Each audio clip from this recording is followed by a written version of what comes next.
abakristo benshi turukubaho gusa gupfa kubaho. A lot of believers were just living just for living. That's why we are full of frustration. Niyo mpamvu dufite umujinya mwinshi n'uburakari. Because most of us, we are not living for purpose. Kuko abenshi muri twebwe ntabwo turi kuba kubw'umugambi w'Imana. We are just living, but we are not living for the reason why we have been born. Turi gupfa kubaho gusa ariko ntabwo turi kubaho kubw'impamvu runaka twavukiye. And what you don't understand is this one. Kandi icyo utumva ni iki ngiki. Your provision icyo ukeneye is already in the program that God has prepared for you. Ibyo ukeneye byose biri mu mugambi Imana yamaze kuguteganyiriza. And you need revelation as the gateway toward that plan. Ukeneye ihishurirwa ari wo muryango ukwinjiza muri uwo mugambi w'Imana. That is the issue that we have.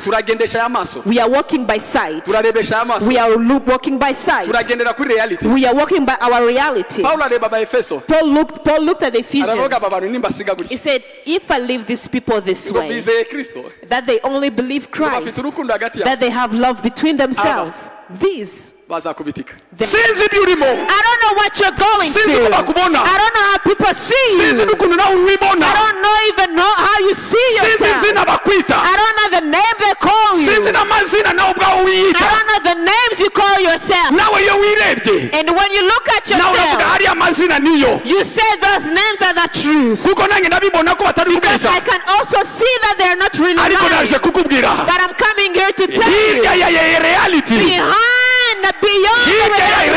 beyond the reality, there is a God. His name is able to do above and beyond what we ask for and what we think of, by the power of His Spirit that work within us. What are you seeing? What are you hearing? Are you hearing what people are saying? Are you hearing what the word is saying? The word has voices. I'm telling you that you are finished. The word will tell you that you have no purpose. The word will tell you that time is running away. Other people are married and you're not. Others have houses and you have not. And you know you are also doing very well. You can see yourself and you do not have any value. But I have come here to tell you that is the reality. But not every reality is truth. Reality. Beyond the reality, there is the hope. There is the hope of glory. There is the hope we have received. There is something the Father has prepared. There is a plan. There is a purpose of God. There is something He wrote down in His book. Even though you haven't seen it, even though it is not manifested yet, it is written in that book. Wow. Because in the kingdom of God, they don't call you after the trial you are going through. The only name they have in the kingdom of God, it is the name that is with the mark of your destiny. It means even when you are crying and then you are called a widower, when you are crying and they called you a jobless person, when you are crying and they call you the one who is troubled, in the kingdom of God, there is only one name that they know of you. You are the one who has to have a revelation of that name. And you unwrap, remove the name that the word has named you. And you put on your true name. And in order for you to remove that cloth, you need eyes. You only have one name before the Lord. There is pastor. It remains pastor. You die, they're still calling you a pastor in the kingdom of God. In the earth will say he was a great businessman. But when you go, they say, when you die, they say we have lost. uyu n'umushumba utamenye ko ari umushumba. This is a pastor who never knew he was a pastor. Nta rindi zina baguha. They don't give you any other name. Tuzaba surprise We are going to be surprised when we get to heaven. uko ndi gutekereza hazaba ari screening nagurya. There is going to be a screen just like that one. Bakakwereka ubuzima bwawe. They will show you your life. Ibyo wakoze. What you did. And then twese tukabona ibikorwa bimwe by'ubutwari wakoze. We see great things that we have done. Twese uyu muntu we say, this guy really did a great job. Oh, he did a great job. Bakarangiza bakazana version original. And then afterwards they will bring an original version. Bakashira no version original. They will bring the original version of what you were supposed to live. Icyo wagombaga kuba warakoze. What you were supposed to have been doing. Tukajya muri koma. And then you will fall in a coma. Tukavuga ce n'est pas possible. We will say this is impossible. C'est pas possible. This is impossible. Usibye byo waraduhombesheje ku isi wowe. Aside from you, you also made us lose you on earth.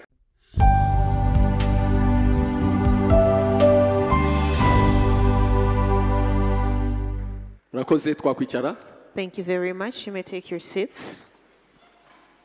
Turashimira Imana ku mugoroba none Uwiteka yongeye kudutiza. We praise the Lord for that wonderful evening that the Lord has given to us. Imana yadushoboje gutangira ejo n'uyu munsi ratugariye ku buntu bwayo turayishima. God enabled us to start yesterday and he has brought us back today here by his grace. We praise him. Nago nagarutse ngenyine nazanye n'abandi bana ba G-Parish aho bari bahaguruka. I did not come by myself. I came here with a few children from G-Parish. Please stand. I praise the Lord for you. Ndabashimiye cyane kuba mwaje kandi. Thank you very much for coming. Kuza guhagarara natwe muri inshingano. For standing with us in this responsibility. Imana ibahe umugisha. God bless you. Mwakoze mwakwicara. Thank you. You may take your seats. Ndashimira abashumba bongeye kutwakira umugoroba none. I want to thank the pastors for welcoming us once again tonight. Nkuko twabibonye bashumba batwakiriye abo twaje dusanga Imana ibahe umugisha. As we have seen the pastors that we found, the pastors that welcomed us, God bless you. Kandi turishimye. And we are very glad. Nago twabura gushimira nanone ababyeyi bacu. We cannot fail to also thank our parents. Apostle Masasu na Pastor Lydia. Apostle Masasu and Pastor Lydia. Kubwa umumaro bafite mu buzima bwacu. For the importance, for the value they have in our lives. Ububyeyi bwabo ku buzima bwacu. Their parenthood on our lives. Turashimira ibyo bakoze byose mu buzima bwacu. We thank them for everything they've done in our lives. Byonyine kuba duhagaze hano turi imirimo y'ibyo bakoze. Even the fact that we're standing here, we're a product of their investment. Turabashimira Uwiteka ku buzima bwabo. We thank the Lord for their lives. Ndetse tunashimira icyo kizere twongeye kugirirwa rwose kugira ngo tuhagarare hano tugatanga ijambo ry'Uwiteka. And we truly want to thank them once again for the trust they have placed in us to give us this opportunity to share the word. Imana ikomeze barinde mu rugendo aho bari kandi turizera Uwiteka yabajyanye amahoro izabagarura amahoro. And may the Lord continue keeping them safe in their journey. We believe he took them and he'll bring them back safely. Amen. Namwe nago nabura kubashimira. I cannot fail to also thank you. Mwagize neza kugaruka. Thank you so much for coming back. Iyo kuri yo muvuga butumwa yatumiwe atumirwa ku bw'abantu. When a preacher or a preacher has been invited, he has been invited for people. N'Uwiteka yahamagaye umuntu amuhamagara ku bw'abantu. And even when God calls a person, he's calling the person for people. Ndabashimira rero ko mwaje kugira ngo natwe kubaho kwacu hano bigira umumaro. Thank you so much for coming here so that also our being here can be of an advantage. Yesu ahabwe icyubahiro. Praise the Lord. Amen. Amen. Mungaragarize ko turi kumwe twese. Please do a sign of a wave, show me that you're here. Urakoze cyane. Thank you. Twatangira. We can start. Dufite twese intumbero y'uyu mwaka. We have the same theme of the year. Kwakira guhishurwa kw'Imana kubw'Umwuka Wera. Receiving God's revelation by the Holy Spirit. Ni intumbero twese dusangiye nk'abana ba Evangelical Restoration Church. We have the same theme as children of Evangelical Restoration N'amatoro yose ya Church. ERC twese dufite intumbero uyu mwaka wose 2024. Same with all the other parishes of ERC. We have the same theme from the year 2024. Ejo twatangiye mu buryo butangaje tutangira n'ikitonderwa. Yesterday we started in a very unnatural way where we started speaking about something to note or ntabwo ari notice. bisanzwe ariko nuko Imana yabishatse. It is not the usual way we carry through, but that was the desire of Gutangira God. n'ikitonderwa. To start with a notice. Icyo twitondeye ejo nuko bavuze kwakira guhishurwa kw'Imana. We had to pay very much attention because they speak of receiving God's revelation. Kuko twavuze yuko guhishurwa kose ntabwo kuba kuva ku Mana gusa. Because we say that every revelation does not come from God. Umuntu ashobora guhishurwa n'inyama n'amaraso. A person can receive a revelation from flesh and blood. Bivuze ngo muri kamere ye Which means from his own nature, the nature will speak to the person. Umuntu ashobora guhabwa ihishurwa rivuye ku mwanzi Satani. A person can also receive a revelation for the enemy Satan. Nuko nanone umuntu yahabwa ihishurwa rivuye ku Mana. The same way, a person can also receive a revelation from God. Nukuvuga ngo mu buzima tubamo bwa Kristo abantu ntabwo bahumekerwa n'umuyoboro w'Imana gusa. It means in our journey as Christians, people do not only receive the revelation from God. Muribuka yuko muri Timoteyo Paulo ari kwandikira umwana amubwira ngo mu minsi yanyu mwitonde Timoteyo abantu bazahumekerwa inyigisho z'abadayimoni. You have to remember that in the book of Timothy, Paul was writing to his child Timothy and told him to be very careful because in the last days, people will receive inspiration and revelations from demons and other sources. Donc n'abadayimoni bahishura baguhumekera ibintu kandi bigaca ibintu rwose ibintu bigacika. Even demons can reveal to you things that are supernatural. Niyo mpamvu tugomba kwitondera hariya uburyo byanditswe, c'est très important. That is why we have to be very careful because this revelation from God is very important. Kubera iki kubw'Umwuka Wera? Why is it by the Holy Spirit? Twari no kugarukira hariya rwose kwakira guhishurwa kw'Imana point. We could have been able to stop from the first part of the sentence to receive God's revelation. Kubera yuko guhumekerwa cyangwa se guhishurwa kw'Imana gushimangirwa kunyura mu muyoboro w'Umwuka Wera. Every inspiration or revelation from God has to pass through the Holy Spirit. Ntabwo wavuga guhishurwa kw'Imana Umwuka Wera atarimo, ni ubizana ni utuzanira amakuru y'Imana. You cannot speak of God's revelation forsaking to speak of the Holy Spirit. He is the one who takes things from the Father and he gives them to us. Niwe soko yacu, niwe muyoboro wacu twakira mu ihishurwa ry'Imana. He is our source, he is our path, he is our way where we are able to receive God's revelation. Ejo nabahaye ingero zidufasha kumva ibyo navuze. Yesterday I gave you different examples that help us to understand of the theme. Uburyo mu kanya kamwe muri Matayo igice cya 16 uburyo mu kanya kamwe Petero yahumekewe n'Imana. In Matthew 16 we see how Peter received God's revelation. Amenya ko Kristo ari umwana w'Imana ihoraho. He had a revelation that Christ is the Son of the living God. Kandi na Yesu rwose amukomera amashyi arabyemera aravivura avuga wow ibi ntabwo ari inyama n'amaraso, iyi ni authentic. This is an authentic revelation from God. Jesus even was proud of him and said, you did not receive this revelation by your flesh and blood. It was an authentic revelation from God. Nyuma yaho gatoya ahumekerwa noneho n'indi cyano y'umwanzi. Afterwards, he received another revelation from another source. Ashaka kubuza Yesu kujya gukomeza urugendo rwo kujya kubambwa. Trying to stop Jesus from going towards the cross. Hanyuma Yesu abwira mvinyuma Satani. Then Jesus told him, get away from me, Satan. Kuko ibitekerezo ufite ni y'abantu ni kimuntu. Because the mind and the thoughts you have right now are flesh and blood. So urwo n'urugero rumwe rwose rugaragaza uburyo umuntu yahumekerwa ariko atari bumana. That is an example that shows that a person can receive a revelation but the revelation will not be from God. Petero nawe muri ibyakozwe n'umwe gice cya 5. In Acts chapter 5, umugabo bita Ananiya n'umugore we bamaze kuganira uburyo bariganya bafata amafaranga make abajyana ku rusengero yandi barayabika. the man Ananias and Sapphira, they collided. They decided to trick the disciples, giving a part of their money from the plot. Mwibuke uburyo Petero yamubwiye. Remember how Peter replied to them. Ni gute Satani ashobora kwinjira mu mutima wawe? How did you allow Satan to fill your heart with deceit? Nukuvuga ngo uwaguhaye ibi bitekerezo uwaguhaye gukora ibyo uri gukora n'umwanzi. It means the one who was pushed you towards doing what you're doing right now is the enemy. Donc umuntu ashobora guhabwa inspiration ivuye ku Mana nkuko yayihabwa na Satani. A person can receive a revelation from God the same way he can receive a revelation from Satan. So rero hano turi kuvuga guhishurwa kw'Imana ariko gushimange n'umwuka wera kuko ni umuyoboro w'Imana. So here we are speaking of God's revelation by the Holy Spirit because he is the right path from God. Ibi ni by'ingenzi kandi tugomba kwitondera. This is something very important that we have to pay special attention to. uyu munsi ndashaka yuko duhera kuri definition n'ikindi kwita kwishyurwa kw'Imana. Today I want us to start from the definition. What am I calling God's revelation? duhere ku busobanuro hanyuma ndaza kugaruka ku cyanditswe. I'm going to start with the definition, then I'll go back to the scripture. Niki nita kwishyurwa kw'Imana. What do I name or how do I define God's revelation? Kwishyurwa kw'Imana n'ubushobozi ndengakamere.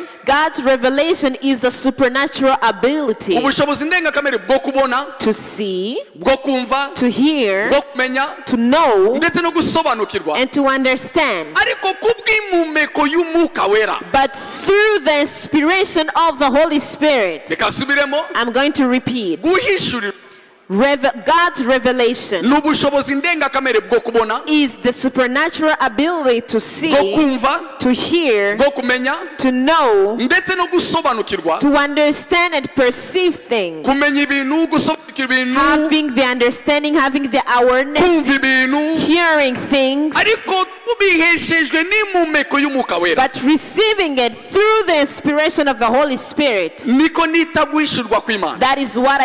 That's how I define God's revelation. n'ubushobozi Imana ikunagira ishira ku buzima bwawe. It is the capacity that God puts on your life, gives to you Umwuka Wera by the Holy Spirit, ugaguhesha kumenya, and it gives you the capacity to know. ukamenya ibintu ariko mu by'ukuri atari ibintu bakubwiye, bakwigisha cyangwa se byagusabye kwicara mu ishuri bakabikwigisha. You get to know things that you did not hear of, that you did not need to study about. ukabimenya kuko Umwuka Wera niwe wabiguhumekeye, And you know them because you have received an inspiration of the Holy Spirit. ukabisobanukirwa kuko Umwuka niwe wabigusobanuriye, You understand them because the Holy Spirit has explained it to you. ukabyumva kuko Umwuka Wera niwe wabikumvishije, You have understood it because the Holy Spirit allowed you to understand. ukabimenya ukabibona kuko Umwuka Wera niwe wabiguhaye. You know it, you see it because it is the Holy Spirit who has granted that to you. kubera ko ibintu byose ntabwo bibonwa, Because everything is not seen. ibintu byose ntabwo biba bigaragara. Not everything is seen. ndashaka kubabwira itorero ry'Imana ubuzima bufite impande ebyiri. I want to tell you, Church of God, life has two facets. ushobora kuba ubizi nk'uko utanazi. Maybe you know or you don't know. ndashaka kubwira ngo ubuzima bufite aspect itagaragara bukagira na aspect igaragara. I want to let you know that life has two different aspects, the seen and the unseen. ibintu byose bigenga isi ntabwo ari bigaragara. Everything that controls the world is not the seen. ubuzima ni umwuka mbere na mbere. Life is a spirit first and foremost. ubuzima bufite igice kitagaragara kandi icyo kitagaragara nicyo gitegeka ibigaragara. Life has an aspect of the unseen word, and the unseen will be the one to command what is seen. ndetse n'ijambo ry'Imana bitubwira mu Baheburayo The word of God also speaks about it in the book of ngo Hebrews. kwizera niko kuduhamiriza yuko ibyo tureba byose byaremwe n'ijambo. Faith is the one that confirms that whatever we see has been created by a word. ibigaragara byose ntabwo byavuye mu bigaragara, ahubwo byavuye mu ijambo ry'Uwiteka. Everything that is seen came out of the word of God. icyo ni ikintu umukristo wese agomba gusobanukirwa, That is an understanding that every believer should carry. kubera yuko nutumva aspect spiritual y'ubuzima uzabigwamo. Because if you do not understand the spiritual aspect of life, you might fail. nabonye abakristo bahangana n'ubuzima, binjira mu buzima, bitwara mu buzima nkaho batumva yuko ubuzima bufite ikindi gice kitarebeka. I have seen believers struggling with life, going into life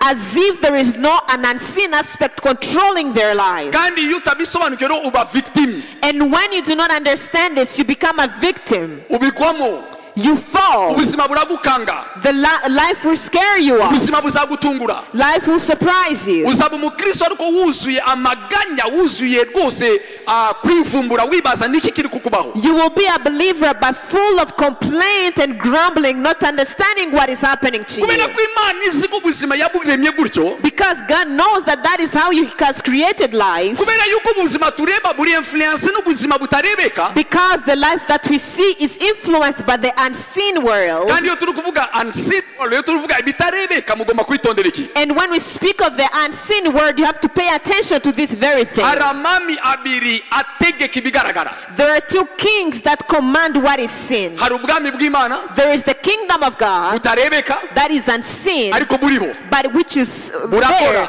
there, that is working. burapanze neza. It has a great structure. mu rundi ruhande hari ubwami bw'umwijima, And then there is also the kingdom of darkness. ubwami bwa satani the kingdom of Satan, bupanze neza that has a structure, bukora. that is at work. Rero aya mami abiri yose agira influence ku bigaragara ari isi tubamo. So these two kingdoms will have an influence to what is seen in the world we are living in today. Kubera yuko ntabwo ubwami butarebeka bushobora kugira icyo bukora mu isi rebeka butagize ikigifasha. So the unseen world cannot have an impact in the seen world without needing an object or a person to go through. Ntabwo umwuka ushobora kugira icyo winfluence ku isi bitabonye umubiri. A spirit cannot influence anything in the earth without using a body. Niyo mpamvu ubona intambara iri ku bugingo bwawe. That's why you see that the struggle is in your soul. Imana irashaka ku influence isi inkoresheje ngewe. God wants to influence the world using me. Satani nawe arashaka ku influence isi inkoresheje ngewe. Satan also wants to influence the world using me. Actually the battle is over your life. But intambara iri ku buzima bwawe. Iyo ni reality ugomba kumenya. That is a reality you have to know. Yaba umwuka w'Imana, be the spirit of God, yaba abadayimoni, be the demons. ntabwo bakora mu isi batanyuze muri wowe. They can both not work in the earth without passing through you. Niyo mpamvu ubona umwuka ntabwo yagombaga kwigaragaza ku isi batabonye umubiri wa Mariya. That's why the spirit could not have been manifested in the world without them needing to use the body of Mary. N'Imana kugira ngo isoze umurimo wo kuducungura yasabaga umubiri wa Mariya. And for God to be able to redeem us, he needed to use the body of Mary. Muribuka Mariya yavuze muri Matayo igice cya mbere, Luka igice cya mbere in Luke chapter 1 verse 35. Mariya baje ibyo bintu muri kumbwira bizabaho gute? Mary asked the angel, how is this going to happen? Ntabwo naryamanye n'umugabo. I've never met with a man. Umukobwa w'isugi. I am a virgin girl. Ibintu byo kumbwira nzabyara bizagenda gute? These things you're telling me of giving birth, what do you mean? Oya umwuka azakuzaho. They told them, do not worry, the spirit will overshadow you. Ufite icyo twadukeneye wowe wemere gusa. What we need is for you to accept. Turashaka gusohoza ikintu ku isi ariko tugukeneye wowe. We want to fulfill something in the earth, but we need to use your body. Ndashaka kujyanayo umwana wanjye ariko agomba kunyura mu mubiri I runaka. want to bring forth my child, but he has to go through your body. Niyo mpamvu Kristo narangije gukora umurimo ashaka gukomeza influence ku isi. That is why even when Christ finished doing his work, he wanted to continue influencing the world. Yafashe abantu bakeya yateguye abasiga hamwe. He took a few of the disciples, a few people he had prepared, and left them together and told them to wait. Icyabaye kuri uko twabikoze muri process Maria nicyo kijye kubabaho. As we did during using the body of Mary, that is the exact thing we're going to do with you. Kubera yuko ngomba gukomeza influence yange ku isi. Because I want to continue multiplying my influence in the world. So ngegorizo muka banyuremo. So I'm going to send the spirit to come through you. Kugira ngo ashobore ku influence isi ariko banyuzemo. So that it can influence the world by passing through you. Niyo reality y'umukristo. That is the reality of a believer. Reality y'umukristo ni ku influence isi mu kimbo cya Kristo. The reality of a Christian is to influence the world in the place of Christ. Niyo mpamvu yaduhaye umwuka we. That is why he gave us his spirit. Ntabwo ari kuvuga mu ndimi gusa tugatera imigeri. No. It's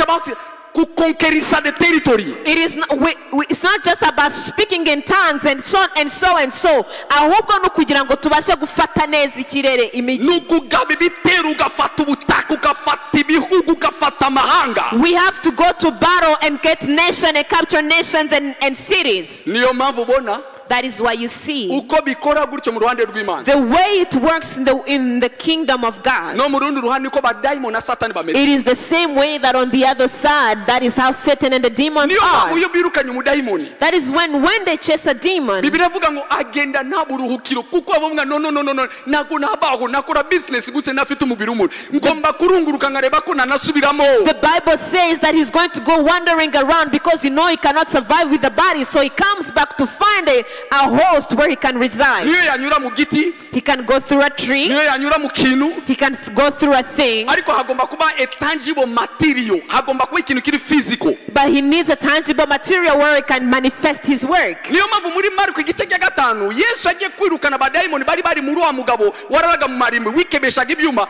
bamwinginze basutwereze base no mu ngurube. That is why when Jesus was about to chase the demons that was in the man who was sleeping in the tombs, they asked him, at least send us in the pigs. Kubera yuko tukeneye ikintu kiri tangible kiri physical tukomeze tukore influence basi ku isi. So they say they wanted to have a tangible thing where they are going to remain because they need that material in order to influence the world. Kubera Why am I telling you these things? I want you to, I'm telling you this so you can understand how life happens. Your life is where the battle will be operated. You are a field of battle. But then that battle, there is no kingdom that is going to force a person or abuse a person. All is going to need your choice. Whatever kingdom you have opened yourself to will have an influence over your life. And the kingdom that has an influence in your life will also use you to influence the world. That is why our Father gave us a revelation. Because the life in which we are living in, which is sin, is not the one that is going to command the unseen. That is why He gave us revelation. There is something that is called that supernatural capacity that enables you to see what is unseen, that enables you to hear what is intangible, that gives you the capacity to understand what is not given in schools, gives you understanding what somebody else cannot teach you, and you receive it by inspiration of the Holy Spirit. Because unless you have revelation in this life, you will be wounded. You will fall in stones. You will be in an unrugged road. Life has a lot of traps. Life has a lot of mishaps, ups and downs. That is why God prepared for us revelation. That is why you see. Yesterday we read Ephesians, where we read Ephesians chapter 1. I want to read it once again so that we can go together.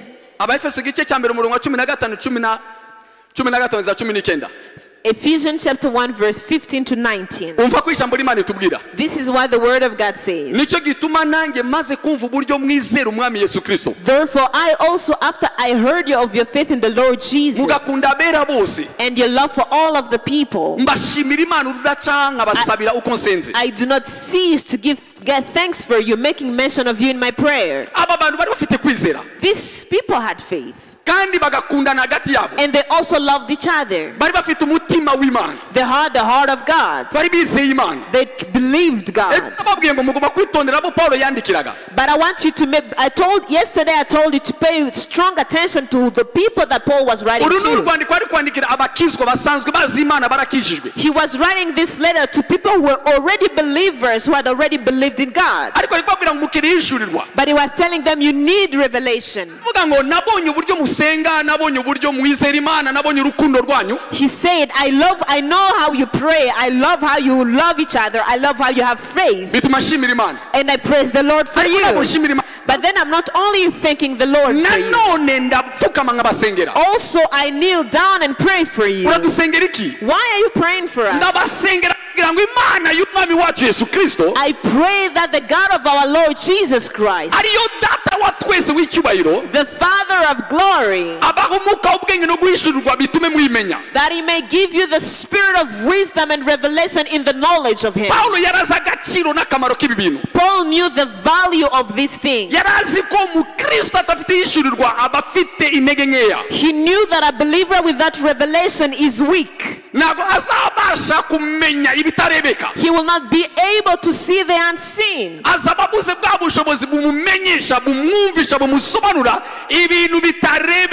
He will be lacking that capacity, ability to allow him to see, to hear the unseen. He will be a believer who's always operating in what is seen. And what is dangerous is that everything that is seen is not the truth. Every reality is not the truth. Everything that is seen does not specifically mean that is the truth. ibitarebeka. That is why our Father has prepared for us the way to see, to have revelation of what is unseen. Paulo rero areba itorero ry'Abefeso abona yuko aba bantu babuze iki kintu. So Paul looked at this church of Ephesus and he saw that they are lacking this very Aravuga thing. ndabasengera Imana. He said, I pray to God for you, Abahishurirwa. that he may give you the revelation, Mwuka w'ubwenge n'ibishurirwa. the spirit of wisdom and revelation. Umwuka iyo aje ku muntu. When that spirit comes on a person, Iyo umwuka utangiye gukora mu buzima bw'umuntu. when that spirit starts operating in the life of a Icyambere person, kiguhesha bituma umenya Imana. the first thing it is going to give you, will give you the knowledge of God. Ejo nababwiye ngo hari ingero, hari inzego zo kumenya Imana. Yesterday I told you that there are levels in the knowledge of God. Yibanze ni agakiza. The first one is salvation. Kumenya agakiza, kumenya Kristo wadupfiriye, uburyo yatuzukiye ukakira Kristo.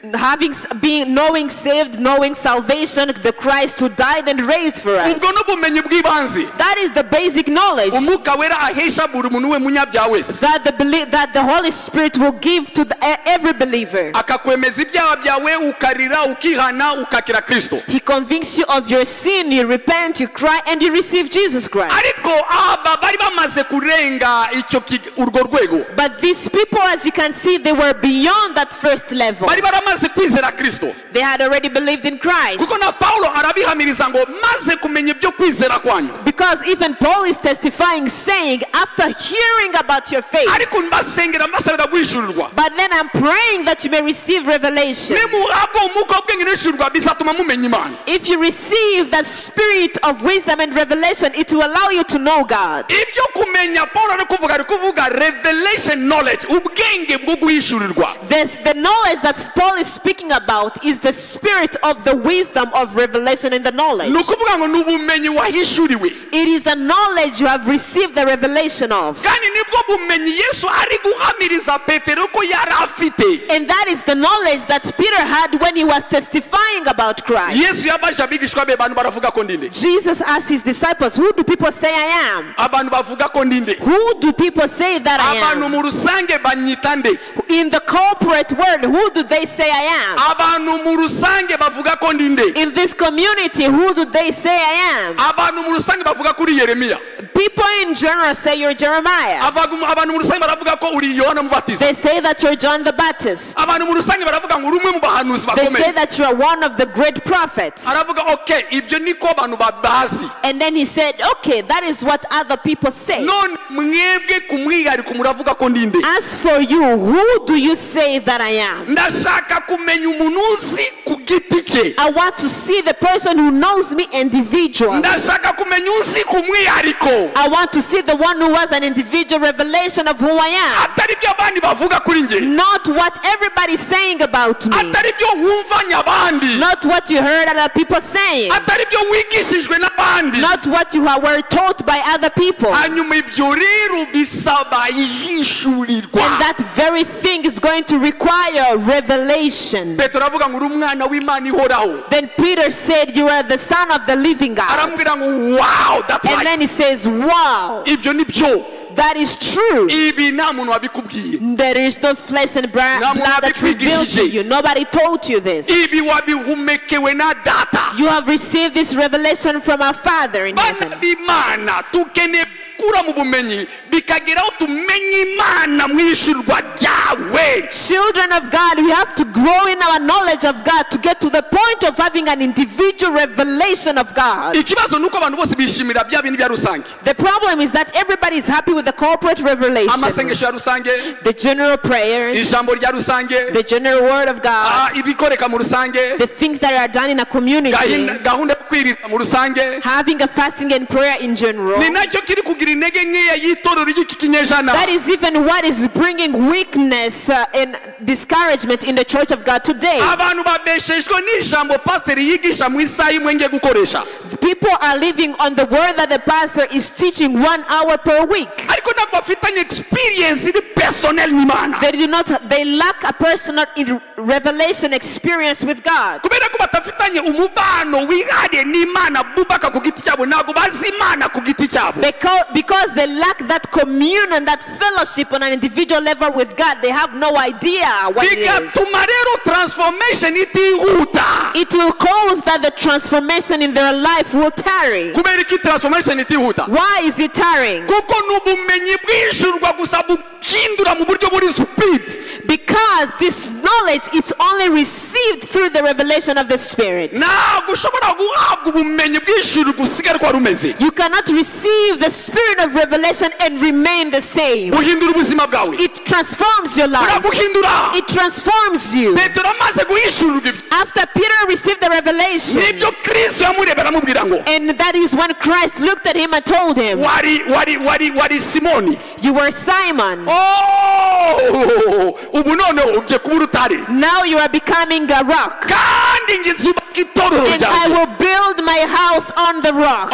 Reka nkubwire mwana w'Imana. Let me tell you, child of God, True transformation comes by revelation knowledge. guhinduka nyako bituruka mu guhishurirwa bitanzwe na Mwuka Wera. Petero yari aho ngaho. Peter was there, Ariko Yesu yashoboye kumubwira icyo amufitiye. but Jesus was able to reveal to him what he has for him Amaze guhabwa ihishurirwa. after receiving Paulo rero revelation. nibyo ari gusengera itorero. So this is the prayer that Paul is praying for the Aravuga church. ndabafukamira nk'abasengera. He says, I kneel for you, I pray for you as I pray, Kugira ngo Imana ihweze amaso yanyu. that God will enlighten your eyes, Mubashe kubona ibitarebeka na bose. that you may be able to see what is unseen by everybody, Mubashe gusobanukirwa no kumenya ibitari kumenywa na bose. that you may have an understanding of the things that cannot be understood by all. Uru ni urwego ubumenyi bw'ihishurirwa. This is a level of revelation. Ejo nababwiye ngo abantu bose murabona aya mazina yose twita Imana ari muri Bibiliya. Yesterday I told you that all these names you see the people calling God in the Bible, Yose ni ihishurirwa rya buri muntu. it is all through the revelation of individual revelation. Mose amaze kunesha abamaleki amwita Yehova Nisi. Moses, after conquering the Amalekites, he called him Jehovah Nis. Abrahamu amaze kubona igitangaza ku musozi Oreba yita Imana Yehova Yire. After Abraham received a miracle in the mountain of Horeb, he called God Jehovah Jireh. Ayo mazina ashushanya uburyo babonye Imana, uburyo bo bayizi. These names are calling upon, are showing us how they know individually God. Mubajije wowe wita Imana nde? If I were to ask you, how do you call God? Umwita gute? How do you call him? Ubajije Abraham yakubwira ngo Imana ni Yehova Yire. If you were to ask Abraham, he will tell you God is Jehovah Jireh. Ya Nisi ntago mbizi. I do not know about Jehovah Ni ibintu Nisi. nasomye nzi. I read it Ariko somewhere. ibyo ngewe nzi. But what I know, Imana ni Yehova Yire. he is Jehovah Kuvuga ngo Jireh. niyo it's a personal revelation. Ni uguhishurirwa by'umuntu ku giti cye. Icyambere iryo yishurwa rikora mu buzima bwawe. The first thing that revelation will do in our lives, Riraguhindura. it will transform you. Ntago risiga ubuzima bwawe ko wari umeze. It will not leave your life as you were. Abantu bose bagiranye experience n'Imana muri urwo kigero, muri urwo rwego, ubuzima bwabo bwarahindutse. All of the people who had a revelation of God at that level, they had their lives transformed. Icya kabiri bikora mu buzima bwawe. Second thing that it will do in your Kubera life, ko wamenye Imana. because you know God, Your revelation knowledge. that revelation knowledge, Atari ibintu bakubwiye. not the things you have heard, Ni ibintu uzi, but it's something that you know, that you know, that you know. Ni ibintu bishimangiwe n'umwuka w'Imana It mu is mwuka something that wawe. is supported and emphasized by the Holy Spirit in your inner witness. Ni ukuvuga ngo nta muntu wabikuvanamo. It means nobody can take it away from you. Bikugira nk'umuntu wataye ubwenge. It makes you like somebody who has lost his mind. Abakubona ntabwo bashobora The kukumva. people who see you cannot understand you. Kubera ko bari ubumenyi buri mu ndiba. Because it is a knowledge that is in depth and the depth and the depth. Kuko wayimenye gutyo rero. Because you know him that way. Ikindi bikora mu buzima bwawe. The other thing that is going to do in your life, it allows you to be strengthened Urashikama. and you are rooted. Ntabwo bukiri urubingo rukubita You are no rugaruka. longer the reed that is going to be tossed left and right. Bihindura urutare. It makes you a rock. Uhinduka Petra. You become a Peter, Cephas. Nibyo Daniel ari kuvuga. That is what Daniel is saying. Muri Daniel igice cya 11 umurongo wa 32. In Daniel chapter 11, aravuga ngo abazamenya imana yawe He says that those who know their God bazakomera will be strong, ntabwo strengthened. bazanyeganyega They will not be shaken. bazashingwa They will be rooted. kuko bashinzwe Because they are rooted, bakora they iby'ubutwari are able to do great things. ababa izi ntwari zose zo kwizera All of these heroes of faith dusoma mu Heburayo igice cya 11 that we read the book of Hebrews chapter 11, bashoboye gukora biriya bikorwa byose kuko bari bazi imana yabo ku they mwihariko were able to do all of these great actions because they knew their God. bari bafite iyishurwa ry'imana mu kigero utatekereza They had a revelation of God to a level you cannot understand. buri muntu wese mu gihe cye mu mwanya we mu buzima bwe asiga ikintu ashingiye afite ku mana Everybody in their own life, in their own times and season, they were able to leave something behind, testifying of their knowledge of God. imbaraga z'ubukristo ziri mu guhishurirwa The power of Christianity is in revelation. kuko utafite guhishurirwa ubuzima buzakukanga Because if you do not lack revelation, life will scare you. ubuzima buzagukanga Life will scare you off. ubuzima burimo ibintu byinshi Life has a lot of things. hari ahatereye hari There are ahamanuka mountains and hari valleys. rwose ibibaya There are a lot of hari valleys. ibishanga There are a lot of hari ahantu hari imikuku there are way rugged roads. bisabye ihishurirwa They require revelation. ubushobozi bw'imana ndengakamere buduhesha kubona kumva kumenya gusobanukirwa ibintu kubw'imirimo y'umwuka wera The supernatural ability of God that allows us to see, to hear, to understand by the inspiration of the Holy Spirit. icyo ni cyo kintu cya mbere That is the first thing. biza kuguha kumenya imana It comes to show you, to give you the ability to know God. kandi ndizera ko buri muntu wese uri hano yasobanukiwe icyo kigero cyo kumenya imana ndi kuvuga And I hope that everybody who is here has finally understood that level to which you are speaking of the knowledge of God. ikigero cyo The kumenya imana level of the knowledge of God. ari guhishurirwa That is revelation. Paulo arababwira ikindi kintu cya kabiri Paul told them a second thing. ikindi kintu cya kabiri aravuga He says, aravuga ngo amaso y'imitima yanyu abone uko ahwezwa the eyes of your understanding being enlightened, mumenye ibyo mwiringizwa n'iyabahamagaye that you may know the hope, you may know what is the hope of his calling. usibye kumenya imana Aside from knowing God, ishuri rituzanira that the revelation will bring to us, none bitwinjiza muri destiny it will take us to our destiny. destiny yawe ntabwo ari ikintu kigaragara Destiny is not something that is seen. ni ikintu gihishwe It's something that is ni hidden, ikintu kibitse something that is kept, ni ikintu kiri real ariko kiri mu isi y'umwuka something that is real but is in the spiritual world. kugira ngo ukinjire winjire muri iyo destiny In order for you to enter into your destiny, kugira ngo winjire mu mugambi imana yakuremeye in order for you to enter into the purpose that God has bigusaba for you, amaso you need eyes, bigusaba amatwi you need ears, bigusaba gusobanukirwa you ibintu need discernment, mu understanding, buryo burenze ibirebeka in a way that is supernatural from the sin. tukiri ahangaho reka nkubwire iki kintu On that very point, I want to mention this. destiny ntabwo bayifata You cannot catch your destiny. destiny barayibyara You give birth to ntabwo ari destiny. ikintu bafata It is not something you can hold. urakibyara You give birth to it. ibyara You give birth to ufite it. amaso Having eyes, ufite amatwi ears, ufite gusobanukirwa ufite understanding, kumenya knowledge wahawe n'impumeko y'umwuka that you have received by the inspiration of the Holy Spirit. abantu bose bashoboye gusohoza destiny yabo ku isi Everybody who was able to fulfill the destiny in the world, byabasabaga kurenza amaso ayangaya arebesha abantu bose they needed to look beyond what was seen by everybody else. byabasabaga kureba hirya y'ibirebeka They needed to look beyond what is seen. byabasabaga kumenya ibyo abantu batari They gusobanukirwa needed to have an understanding of the things that other people do not understand. nibyo pawulo ari kubwira That is abafeso what Paul is telling to the church of aravuga Ephesus. uwo mwuka wishurwa nuza He says when the spirit of revelation comes, azaweza amaso yanjye he will enlighten the eyes of your understanding kugira ngo mumenye ibyo mwiringizwa so niyabahamagaye. that you may know what is the hope of his calling. Reka mbabwire mwebwe mwicyano n'abakudukurikira online. Let me tell you, all of you, everybody seated here, those following Nta online. muntu n'umwe wavukiye ku isi kubw'impanuka. There is nobody who is at earth by accident. Twese twavutse kubw'umugambi. We were all born for a specific purpose. Nta muntu uvuka kuko umukobwa yaryamanye n'umusore akabyara umwana. No one is born just because a girl slept with a man and they had a child. Niba utekereza yuko wavutse kuko hari umusore n'umukobwa baryamanye, ubivuga wiki abashakanye bari neza mu mategeko no mu nzu y'Imana batabyara. If you were born because a man met with a woman and they hide you, what do you say about the couple that are married legally but they do not have a child? Ndashaka kubwira deja banzu vani mu mutwe wawe yuko wavutse kuko umukobwa n'umuhungu bahuye bararyamana uravuka. I want you to erase that fact that says you were just born because a man met with a woman and you were born. Wavutse kuko data yabigennye. You were born because the father planned it. Wabivuga wiki umudamu usama inda akajya kubyara umwana agapfa. What can you say when a woman gets pregnant and cannot deliver, the baby dies, miscarriage? Ubivuga wiki? What do you say? Kandi yarasamye?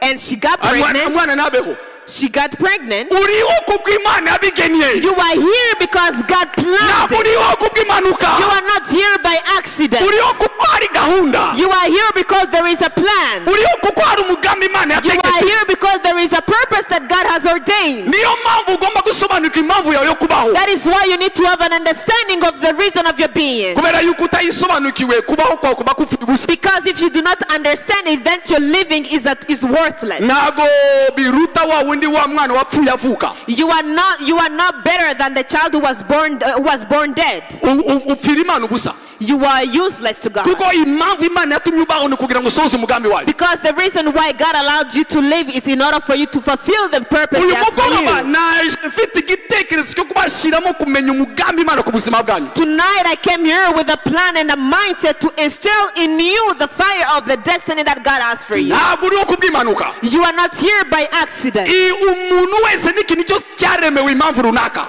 Everything and everybody was created for a specific purpose. Niba ngewe nawe ubabana b'abantu. Niba ngewe nawe nk'abantu. If you and I who are human, mu buzima busanzwe, irregularly, turema intebe tukayiremera kugira ngo ikore umurimo wo kutwicaza. we create a chair and we make it in order to give us a seat. Niba twebwe abana b'abantu, if as humans, turema imodoka, we create a car kugira ngo dufashe mu ngendo, so that it can help us on our journey. Niba twebwe abana b'abantu, if as humans, tudoda umwenda, we sew clothes, kugira ngo twikire ubwambure bwacu, so that you can cover our nakedness. Niba twebwe abana b'abantu, if as humans, turema microphone, we create microphones, kugira ngo tworohereze umurimo wo kurangura amajwi, so that it can enable us to speak louder. Niba tutumva yuko Imana isumba byose, how do you think that the God Most High yakuremye kubw'impamvu did not created you for a specific reason? How do you not understand that the eternal God, do you think he can just create things to just be out there? No. Oh yeah. There is a specific purpose of God in your life. There is a reason why you are here. You might see or not see it. You might know it or not know it. But Paul is speaking to the Ephesians. The reason why I pray for you to receive the revelation is in order for you to know what is the hope of his calling for you. That hope, you haven't seen it yet, but it's there, it's present. It's something you're going to see before in the future that is unseen now. It is not manifested yet, but it's the hope you have received from God. What is going to bring you in that destiny, in that plan? What pushes you, ushers you in that plan? What allows you to fulfill and manifest this plan? It is revelation. It needs eyes. It needs ears. It needs understanding beyond the sin. That is what is able to bring a person in that plan. nibyo byinjiza umuntu muri gahunda. That is what is able to bring the person to that plan. tugende muri Bibiliya ubyumve. Let us go to the scriptures for you to understand. Iyo usomye Rusi igice cya mbere cya kabiri n'icya gatatu, when you read the book of Ruth chapter 1, 2 and 3, ni igitabo cyose hafi cya Rusi. it is almost the whole book of Ruth. Ntago nari kwandika imirongo yose hari. I could not write all of the verses there. Ariko ni nkuru muzi mujye no kuyisoma mu rugo. But this is the story that you know you can even go back home and read igice cya it. mbere cya kabiri n'icya gatatu. Chapter 1, 2 and 3. Umugabo bita Elimeleki n'umugore we Naomi. The man called Elimelech and the wife Naomi. Bari abaturage ba Bethlehem muri Israel. They were citizens in Bethlehem. Hanyuma inzara iratera. There was hunger. Inzara iteye basuhukira Moabu. When the hunger came, they fled to Moab. Biba ngombwa yuko bajya gushaka amaramuko nk'uko umuntu wese So of course yakwita. they had to go and find a way of surviving like everybody else. They Baragenda went. bari bafite abahungu babiri. They had 2 sons. Bagerayo baratura. When they got there, they settled Nyuma down. y'akanya gato, nyuma y'imyaka 10, After 10 years, umugabo arafa. the husband died. Umugabo apfuye, When the husband Naomi died, asigana n'abahungu be. Naomi was left with 2 Abahungu sons. bashaka abakobwa. Those 2 sons got married to young ladies. Naomi abona bakazana babiri. So Naomi received 2 Haba Rusi, daughters-in-law. There was haba na Ruth Orpa. and there was Orpah. Baba bakazana ba Naomi. There were 2 daughters-in-laws to Naomi. Mukanya gato yabakyubaka ingo bataranabyara abakobwa bataranasama abahungu barafa. After being married, before even the sons were able to impregnate their wives, they both passed away. Hanyuma Naomi asigara wenyine Naomi was left alone, n'abakazana be. and her 2 Abo daughters-in-law. yavananye hariya Bethlehem bose baragiye. Those people that she came with from Bethlehem all passed away. Asigara we Naomi we ubwe So she was left alone, n'umukazana we Rusi and her daughter-in-law Ruth, n'undi mukazana Orpa. and another daughter-in-law Orpah. Umugabo aragiye n'abahungu The baragiye. husband and 2 sons both died. All Umugore died. Naomi arayicara arareba. Then Naomi looked at the situation. Arabisuzuma. He looked at the situation, Aravuga ko bemeze kose. and he said, whatever happens, Bisobanuye yuko iki gihugu nakiboneyamo amakuru. this means that I cannot find peace in this country. Kereka ndi umuswa nibwo nasigara. I can only be foolish if I were to remain here. Niki nari kumva ariko. What am I going to keep Niki here? nari kubona. What am I not seeing? Ese nkeneye ko babimanurira. Do I need somebody to prophesy Nkeneye ko to me? umuntu aze kumbwira. Do I need somebody to come and tell me? Ubu koko ntago mbibona yuko nakoze amakosa kuva iwacu. Am I not seeing that I did some faults leaving my country to come Amaze here? kubyibonera no kubyibwira. After seeing that and understanding it, Nta kindi cyari gisigaye ni uguhaguruka there agataha. was nothing left, but she had to leave and go back to Bethlehem. Ategura urugendo yo gutaha. She prepared the journey to go back home. Agiye gutaha rero. Before she went back Aricaza home, bakazana be. she took her daughters-in-law Arababwira gutya. and told them, Bana banjye. my children, Mwambaniye neza. you were good children. Twabanye neza, mwambereye abana b'imfura, You mwambereye were abakazana such bazima. good children, such wonderful daughters-in-law. Umugabo wanjye agihari mwatubaniye neza. When my husband was still alive, you lived with us in peace. Banyakwigendera rwose umva bapfuye ntacyo babashinja mwatubaniye. My sons, your husbands, did not have anything holding against you. None murabahamya y'uburyo Imana ibyo ukuntu ibintu byangendeke muri iki gihugu. You are witnesses to what God has done for me or to what God has done to me in this country. Ndabasaba rero bana banjye. So I'm going to request you, my children, Musubire iwanyu. go back to your homes. Mugende rwose. Go, Muzashake. get married. Ndabahaye umugisha kibyeyi. I bless you. Ndababohoye. I'm releasing Umva you. nimunabona abagabo nimushaka kuntumira mu bukwe rwo nzabibatahira. If you get married, invite me to the wedding. I can definitely come. Mwumve yuko ndababohoye rwose. I am fully releasing you. I have nothing against Mbahaye you. umugisha kibyeyi I mugende. am blessing you. Imana Please ibaha go. abagabo mwororoke mu May bumugisha mu God Biblia. give you husbands and for you to prosper. Nanjye rero As for me, ngiye guhaguruka ntahe iwacu. I'm going back to my country. Bibiliya iravuga gutya. The Bible says this. Bombi baramubwira ngo ntago tugusiga. They both told her, we are not leaving you. Ndashaka kuzirikana ibyo. Bombi bavuga ngo ntago tugusiga. Both of them say they will not leave her behind. Yacyari corporate answer. It is still a corporate answer. Bombi baravuga ngo ntago turi bugusige. They are still both telling her, we are not going to leave you. Biracyari igisubizo cya rusange. It is still a corporate answer. Baramusubiza bati baramusubiza. They say, both of ntago turi them, bugusige. we will not leave you. Hoya ahubwo tuzasubirana nawe mu bwoko bwawe. Surely we will return with you to your people. bakobwa basubije gutyo, when the daughters replied Naomi that, kuko yari umubyeyi Naomi, because she was a mother, aravuga nyamara ntabwo nakwangiza ubuzima bw'aba bana, she said, I can definitely not destroy the life of kereka these young n'umurozi ladies rwose nkikunda bikabije. unless I am a witch and I am selfish. Aba bana baracyari batoya, They're still young. baracyafite amahirwe yo kongera kubaka ingo, They can still get married and have beautiful homes. nta mpamvu y'uko mbizirikaho mbicira ubuzima. There is no reason for me to keep them and destroy their lives. arongera arababwira, And she told them again, bakobwa bwanjye mwigendere musubireyo. go back, turn my daughters and go for me.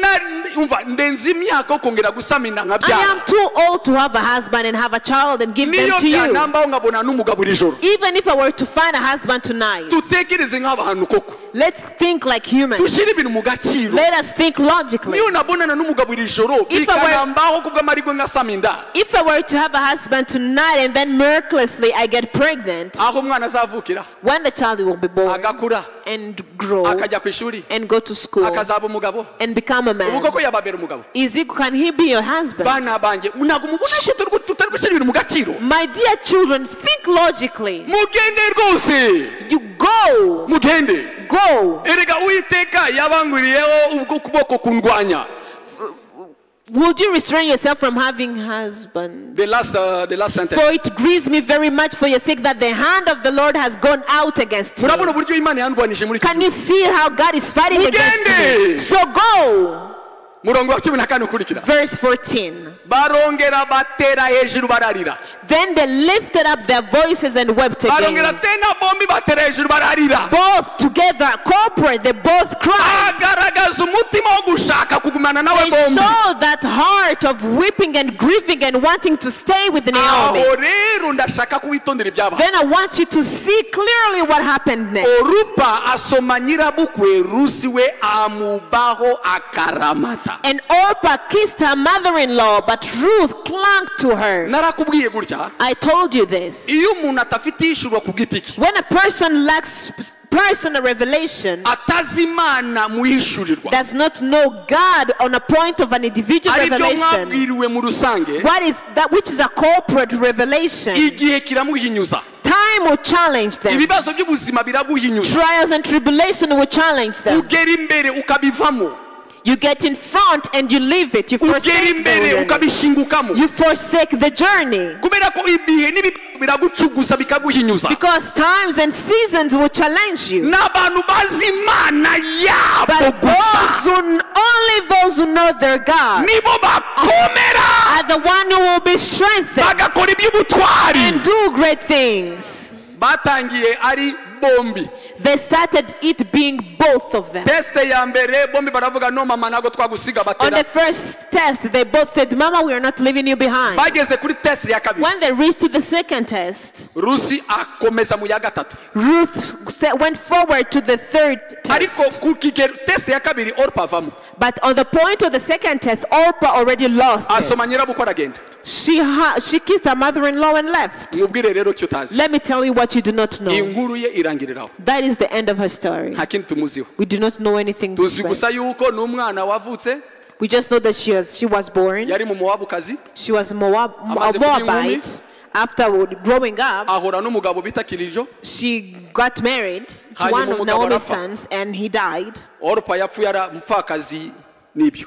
Orpah died a Hakiri widower. tuzi. We don't know anything else. Nta kindi. We know nothing from Amakuru her. arangiriraho. That is the end of her story. Ariko undi But the other one, aramukomeraho she clung to her. yanga kujyana nawe. She refused to leave her. Tora amagambo yavuze rero These are the 15. words that she said. 15. Naomi aravuga ati dore muka mugabo wanyu asubiye mu bwoko bwabo no ku Mana ye, nawe usubireyo ukurikire muka mugabo wanyu. She said, look, your sister-in-law has gone back to her people and to her goats. Return after your sister-in-law. Orpa na Rusi bari basanzwe bafite Imana yabo bamuha basenga. Orpah and Ruth both had their own gods. Kandi Naomi amwibukije usubire ku Mana yanyu no ku bwoko bwawe. And Naomi was telling them to go back to their gods and their Iyi people. ni test ya gatatu. This is the third test. Yatangiye iya mbere, She started with the first one. bombi basimbuka iya mbere. They both skipped and succeeded the first one. On the second temptation, Orpah left. But then Ruth clung to her and went on the third step. And thirdly, Naomi told her, go back to your people, to your gods, to your people. The times are changing and shaking her. The times are shaking her. Look at the answer that she gave. Ruth replied, entreat me not to leave you or to turn back from following after you. For wherever you go, I will go. Wherever you lodge, I will lodge. Your people shall be my people. And beyond all of that,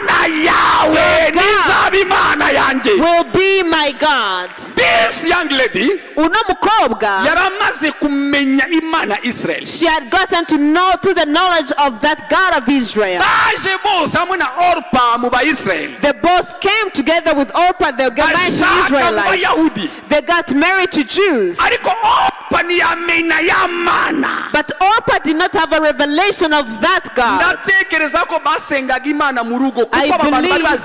I believe that they also had fellowship in their houses because these people knew God. So they learned to know about this God in the house of Naomi where they got married. But then there is another knowledge that Ruth had come to know. She had come to know the God of Israel. She had come to know that he's able to do.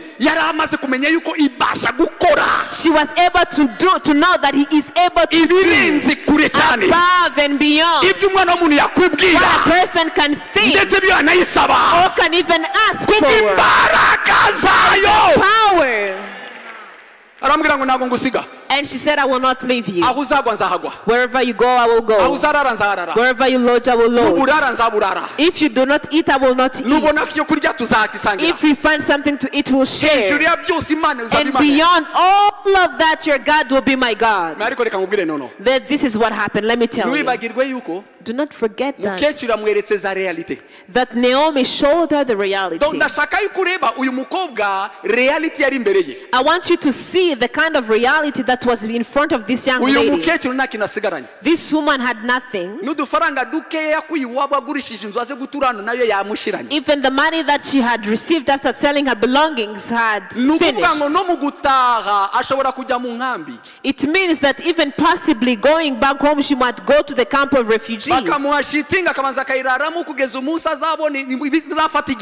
will give her probably a tent to sleep in before she gets a house, and that will take time. She's old.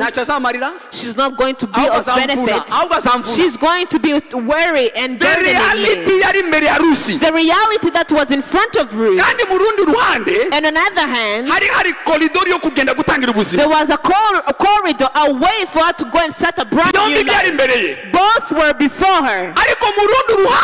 But then on the other side, there was a destiny that was waiting for her. There was a destiny that was hidden. It was unseen. Between the destiny and the reality, something came that we call revelation. That is what takes you from the reality and takes you to the purpose of God for your life. That is what Paul wrote to the Ephesians. He said you will not only know God, aside from having the knowledge of God, because the eyes of you have been enlightened. You will also know the hope of his calling, of the one who has called you.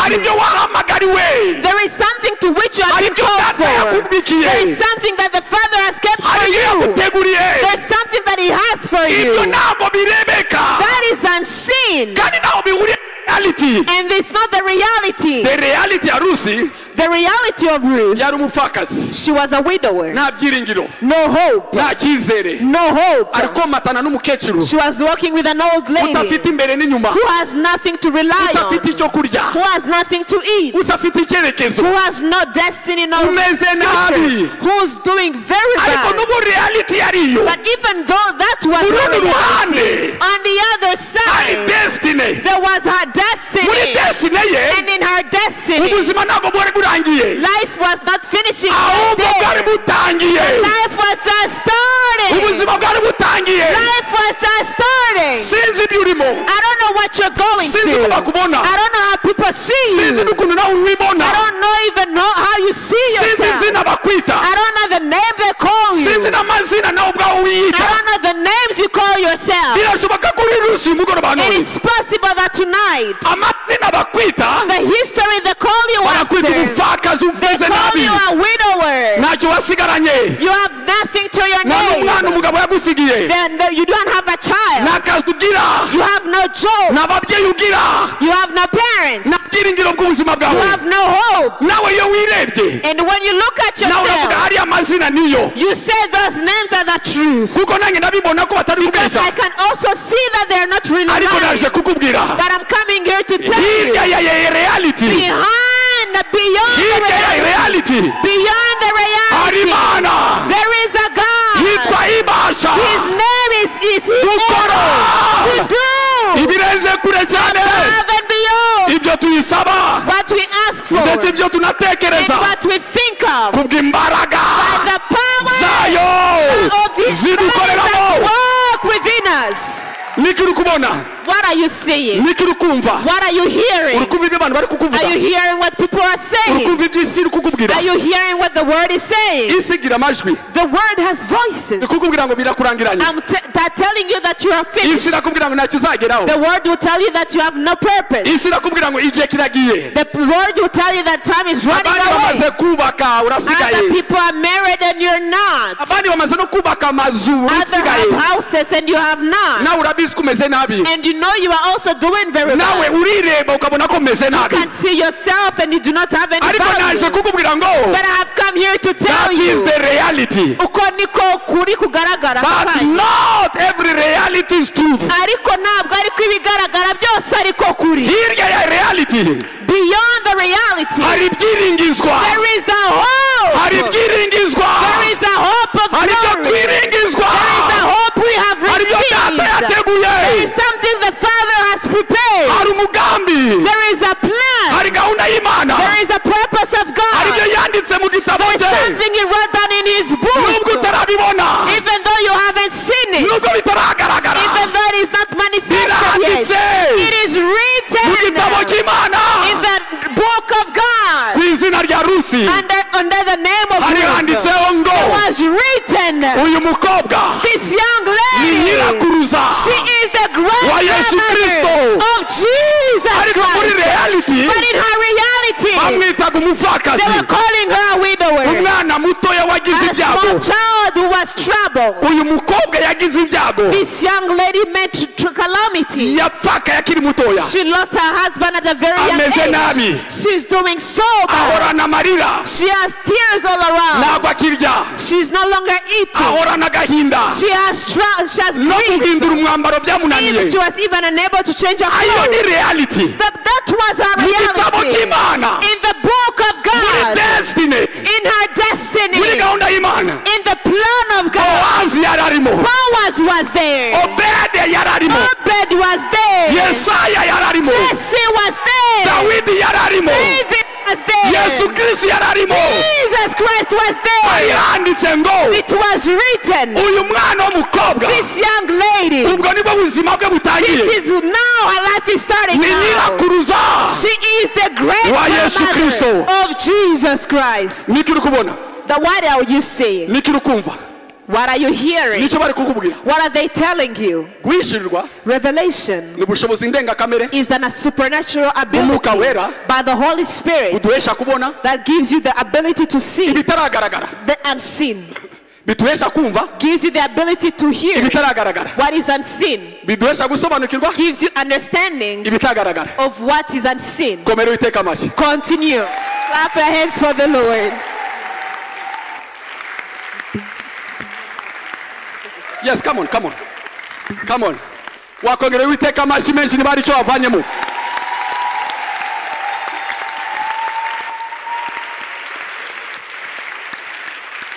Kugira ngo uyu mukobwa yumatane na Naomi, in order for this young lady to cling to Naomi, yasabaga amaso ataraya. it needed another type of eyes. Yasabye ubwenge butarubu. It required another type of understanding. Inshuti yange ntabwo ari ubwenge bw'amashuri. My friend, it is not about the education you have Yatera uyu mwana that can push this young lady wahuye n'ibibazo nk'ibi who has met this kind of akajya calamity kwiyahura ku mukecuru umeze gutya. to go and cling to an old lady like this ntabwo one. ari burere bwiza. That was not a good education. It was not about good education. It was not about have good nature. Iyo reality ihagaze. That is the reality. Ubupfura bugwa mu mazi. When the reality is there, then when it is challenged, bangaye uburere bwiza bugwa mu mazi.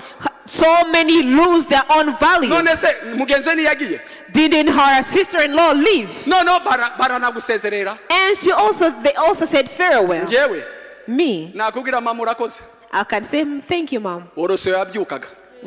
You just told me I had plans to leave her anyway. Kuko nange nabitekerezagaho. Because I was already thinking about this. Gusa nibazaga uburyo nzagutunguka imbere mbi. But I did not know how I was going to dare tell you this. Nibazaga uburyo nzagutunguka imbere I didn't know how I was going to be able to come before you and tell you about this.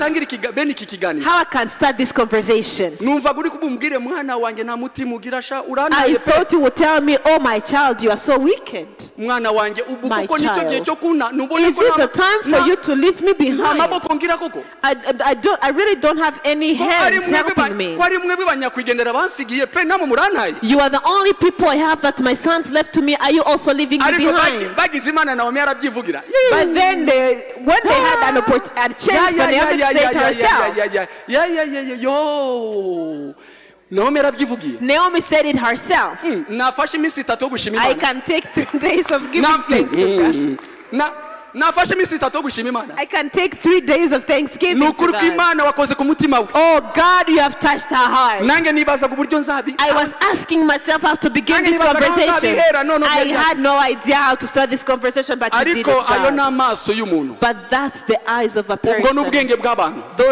That is the understanding of human. Uko n'ukumva kw'abantu. That is the human hearing. Destiny yawe irahari. Your destiny is there. Kandi irahishwe. And it is hidden. Nigaragara. It is unseen. Kandi yo nawe imeze nka reality yawe. And it is not like your reality. Nawe ihuriye n'ibyo uri kubamo. It has nothing to do with your Nawe reality. ihuriye n'ibyo uri kunyuramo. It has nothing to do with your Nawe reality. ihuriye n'ibyo utekereza. It has nothing to do with your mind and your thoughts. Mu gitabo k'Imana buri muntu wese afite ibyo bamwanditseho. In the book of God, everybody has something that was written about them. Utazi mu gitabo k'Imana hari ibintu bakwanditseho. Maybe you do not know, but in the book of God, there's something specific that was written. It is there. Hari ibyo bakwanditseho. There is something that is written about you. Icyo nicyo twita umugambi w'Imana waremewe. That is what we call God's purpose on your life. Ikikwinjiza muri uwo mugambi. What ushers you in that purpose? Irembo rikwinjiza muri uwo mugambi. The way or the door to that purpose Ni Ihishurirwa. is revelation. Kandi iyo tuvuze Ihishurirwa, And when we speak of revelation, n'ubushobozi bwo kureba it is the capacity to see burenze ibi.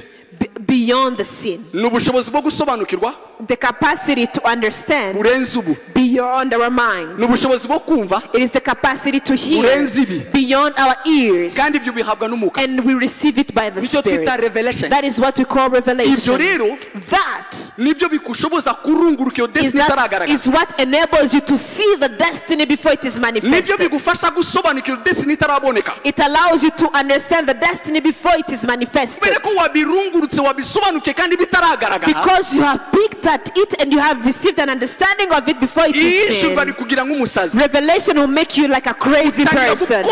You start doing things people think you're crazy. This person is crazy. Uyu muntu yasaze Ntabwo rwose. nasaze. I am not Hari ibyo crazy. nabonye. There is something I have Ntabwo seen. nasaze. I am not Hari ibyo crazy. nasobanukiwe. There is something I have Ntabwo understood. nasaze. I am not Hari ibyo crazy. nabonye. There is something I have seen. Wabonye ki? What have you seen? Nabonye mugambi w'Imana. I saw the plan of God, the purpose of God. Nawubonye. I have seen. Byasabye amaso y'umwuka kugira ngo Naomi kugira ngo Rusi arebe Naomi abone hirya ya Naomi abone gusanwa kwe. It was required to have spiritual eyes for Ruth to look beyond Naomi and see her restoration. Niki rukubona? What are you saying? Uri kureba reality? Are you seeing your reality? Not every reality is truth. Ntabwo ari uko ibigaragara byose ariko kuri. No. Israel iri imbere y'inyanja itukura. Israel before the Red Sea. Babwiye Mose. They told Moses. Katubayeho. This is we are over. Biraturangiranye. This is the end of all of us. Ariko the truth. But ariko kuri was that the way was in the sea. Nuko inzira iri mu nyanja. Inzira yari irimo. The way was in the sea. There was a way. En fait, Mose yakubise iboneka yari irimo. When Moses created that way, or when he put the road for the way to be created, there was already a way in the sea. Because God knew where he was taking them. Don't you know that when you read, it is God who took them through that path? On their own plan and agenda, they had a shortcut that they had to go through. But God had them pass through that way. He had already planned that way through the sea. But the reality, we are done. We are dying. This is our end. What they do not know, the reality is not the truth. Is that the truth, the way is in the sea. And it requires revelation to bring to manifestation the truth of God being manifested in your life.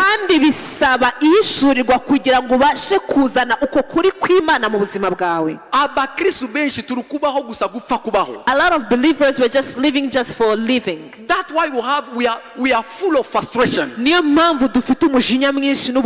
Because most of us, we are not living for purpose. We are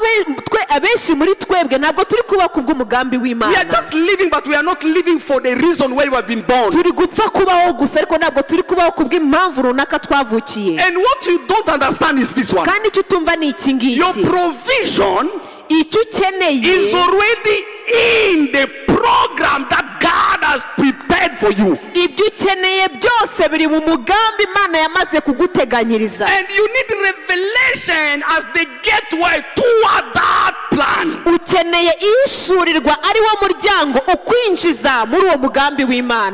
That is the issue that we have. We are walking by sight. We are walking by sight. We are walking by our reality. Paul looked at the Ephesians.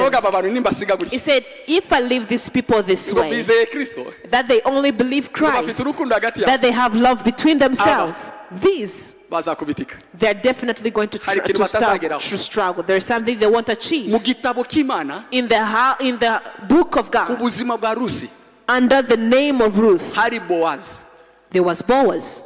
And to the life of Ruth and Boaz, there was Obed. And under Obed, there was Jesse. And to Jesse, there was David. And to David, it was until Christ. It means Ruth, her identity in the divine purpose. There was no widowing. In the destiny of God, there was no widowing.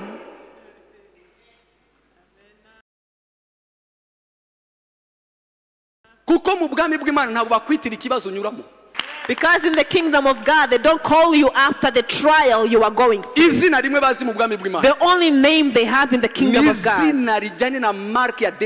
it is the name that is with the mark of your destiny. It means even when you are crying and then you are called a widower, when you are crying and they called you a jobless person, when you are crying and they call you the one who is troubled, in the kingdom of God, there is only one name that they know of you. You are the one who has to have a revelation of that name. And you unwrap, remove the name that the word has named you. And you put on your true name. kandi icyo kugira ngo kiyambure And in order for you to remove that cloth, bisabye amaso. you need eyes. Ibyo nibyo Paulo yasengeraga That is abafite. what Paul was praying Ephesians Aravuga for. mufite kwizera And say, you have faith. ntibihagije. It's not enough. Hariga mufite urukundo. You have love. Amakuru yanyu aravugwa. We are hearing all about you. Itorero ry'Abefeso. The church of Ephesus. Bari abantu bizera Imana. Those people believe in God. They have strong faith in the Lord. Those people. Urukundo. Love. Gukunda hagati yabo. The love between themselves. No gukunda abantu. And the love of people. Ibikorwa bya social. They're doing all the social work. Riya torero. That church. It is the first. Ariko Paulo arabareba.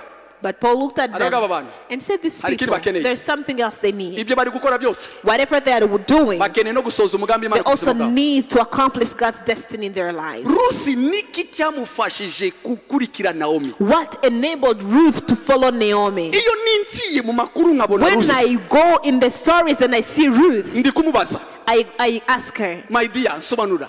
please explain to me. Niki cyaguteye komatana n'uyu mukecuru What kandi made niki you yagaragara? cling to this woman when she had nothing? Uzi icyo yansubije? Do you know what she replied? Yambwiye gutya. She told me this. Nabonaga muri uwo mukecuru gusanwa kwanjye. I could see in that woman my restoration. Mwanya nkamubaza wabibonye gute? And I would ask her, how did you see this? Ko twebwe turi kubona umukecuru nameze Because nabi. we are only seeing an old lady who is troubled. Arambwira hoya. She told me no. Nabyumvishije muri njye. I felt it in me. Wishyurirwa Revelation. n'ubushobozi. It is the ability to see, Kumva, to hear, kumenya. to know. Ariko atari ibintu bakwandikiye. Not the things you have Nta nubwo ari ibintu seen, bakwigishe mu shuri. not the things you have learned in school. Iyo bakubajije, When they ask you, sometimes nabyumvishemo. sometimes I just know. Wamenye gute ko uyu nguyu ari umugabo wawe? How did you know that this person is your husband? Wamenye gute neza ko uyu mukobwa ari umugore How wawe? did you know that this woman is your wife? I felt it. Narabyumvishe. The spirit is testifying it in me. Umwuka muri njyewe yarabihamije. Ni ibintu umwuka atanga. It is something that the Spirit Ntabwo gives. nabigusobanurira. There is no way I can explain it to Ubyumve. you. Just Kuko understand. ni ugusobanukirwa mpamba n'umwuka. Because it is an understanding I received by the Spirit. Nawe ukeneye gusobanukirwa uwabihawe You n'umwuka. also need an understanding by the nabigusobanura Holy uko Spirit. mbyumva. I cannot explain it to you how I hear Nyamura it. n'abantu bakambaza. I meet people and they tell me, Iyo tumvisha amakuru yawe wasezeye mu kazi buryo bworoshye winjira mu murimo w'Imana buryo afite ni gute byakoroheye kuntu. when people ask, you left work very easy and you started serving the Lord full time, how was it easy for you? Revelation. Guhishurirwa. Revelation. Guhishurirwa. I knew that the time was Nari that mbizi ko time. igihe cyageze. Ndasimbuka. I went. Revelation. Guhishurirwa. Ukeneye ayo maso. You need those eyes. Ayo maso aduhesha kubyara destiny. Those eyes will allow you to give birth to destiny. Destiny ntago bayifata. Destiny cannot be held. Barayibyara. You give birth to Kandi it. bayibyara And you give birth to it kubw'iyishyurirwa. by the revelation. Uko niko Rusi yabyaye destiny. That is how Ruth was able to birth her Yomatana na wa destiny. mukecuru. And she was able to cling to the old Amaso ye woman. arenga reality. Her eyes were able to see beyond the reality. Hari abakobwa bicaye muri iri torero. There are girls that are seated here in this church. N'abamwe bari kunkurikira online. And some who are also following me Hari online. abahungu bari muri iri torero. There are young men who are in this church. N'abandi bashobora kuba ari online bari And kunkurikira. those who might be following me online. Kibazo bafite. They have this question. Bamwe bagomba kuba bari mu ngo zabo. Some should have been already married. Bamwe bashobora kuba bari kuba bafite abana babiri batatu. So some should have 2 or 3 children by Bari mu ngo. now, being in their homes. Ariko problem. But the issue is, They are considering the reality barimo kureba and they ibigaragara lack revelation. nta guhishurirwa bafite. Nicyo kibagora. That is what is troubling them. Abantu bajya bambaza rimwe na rimwe. Some people ask me questions. Iyo twumvisha amakuru yawe twabonye washatse ukiri mutoya. We hear about you that you got married very young. Kubera for your information bamwe bashobora kuba tazi uyu mwaka nizije imyaka 20 For those who do not know, this year I celebrated 20 years of marriage. Abantu bajya bambaza me, "Oh, you are too young." Some people say you were young. Wabikoze gute? Uracyari mutoya. How did you do this? Wabigenze gute? How did you do this? I knew by revelation. Narahishuriwe. My time has come. Nari mbizi ko igihe cyanjye Mbibwira n'ababyeyi cyageze. banjye barikanze. Even when I told my parents, they were surprised. N'abantu bari hafi yanjye barikanze. Even the people around me, they were surprised. Destiny yawe irahari. Your destiny is already there. Ikiraro kikwinjizamo ni The revelation. bridge to that destiny is You are revelation. full of reality too much. Wuzuye ibigaragara byinshi cyane. Ufite ibigaragara bigupakiyemo cyane ku buryo niyo mpamvu revelation idatemba. You have a lot of reality that is inside of you that the revelation is unable to flow. Icyo nicyo kibazo dufite. That is the issue we have. uyu munsi ushobora kumbona Today you might see me. kambwira iki ngiki urubyiruko Let me ruba tell you, the youth here. uyu munsi ushobora kumbona You might see me today. and you envy me. Ukanyifuza. ushobora kuba umukobwa ukavuga oh God if you can give me a man like this Ushobora man of kuvuga God. ati icyama umugabo umeze nk'uyu mugabo w'Imana. It was not like this. Ariko ntabwo ari uko byari bimeze. When I started the Igihe business, natangiraga, the reality was different. ukuri kwari gutandukanye n'ibi Destiny ngibi. barayibyara. You give birth to Ntabwo destiny. bayifata. You do not catch it No. or hold it. Bigusaba gucrossinga the reality to reach the destiny. Uba ugomba kwambuka ukarenga ibigaragara kugira ngo ugere ku mugambi w'Imana ku Ikintu buzima kigwa bwawe. gucrossinga the The reality thing that is going to allow you to cross that ni reality kwa kumenya kwishurirwa. is that knowledge by Ni revelation. bwa bwenge uhabwa n'umwuka. Is that understanding, knowledge, wisdom by the Spirit. Kuko ari ukumenya kwishurirwa Because that knowledge by revelation, biguha gukomera nk'uko it navuze. allows you to stand strong. Urashikama. You are able to stand strong. Ukabasha gucrossinga You are reality. able to cross the reality. Ukayinyuramo. And you are able to go through. Ukava hakurya. You go from one point Ukavayo.